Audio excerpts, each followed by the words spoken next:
যখন দেখলাম যে একে একে 5টা গরু মারা গেছে, আমি উঠে আর দাঁড়াইতে পারিনি, এরকম অবস্থা হয়ে গেছিল।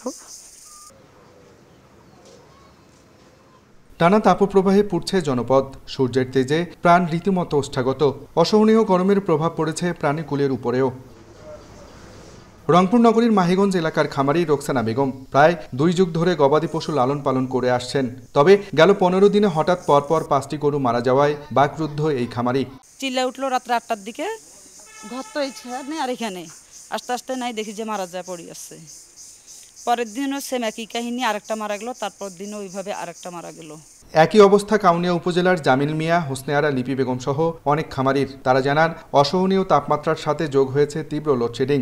জ্বর, সর্দি সহ নানা উপসর্গ নিয়ে মরে যাচ্ছে একের পর এক গরু। জ্বর ছিল, ঘা ছিল, এখনো ভিতরে গরমটা আটকে বাছুরটা নষ্ট হয়ে গেছে। আশেপাশে শুধু আমার বাড়িতে আশেপাশে আরো যে বাড়িগুলো আছে প্রত্যেকটা বাড়িতে 1-2টা করে গরু এরকম। পাশের খামারের গরু মারা গেছে, কারো অসুস্থ, কারো ভয়তে বেঁচাইছে।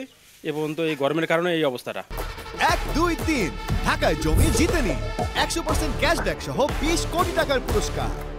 সংশ্লিষ্ট দপ্তর জানিয়েছে, অতিরিক্ত গরম সহ্য করতে না পেরেই মরে যাচ্ছে গবাদি পশুগুলো। তবে অন্য রোগে আক্রান্ত হয়ে এমন ঘটনা ঘটছে কিনা তার নির্ণয়ের জন্য নমুনা সংগ্রহ করা হয়েছে।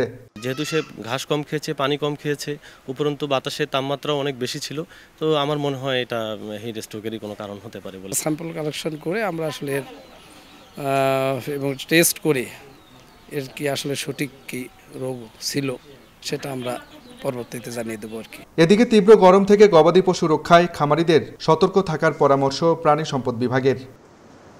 আব্দুর রশিদ জীবন, সময় সংবাদ, রংপুর।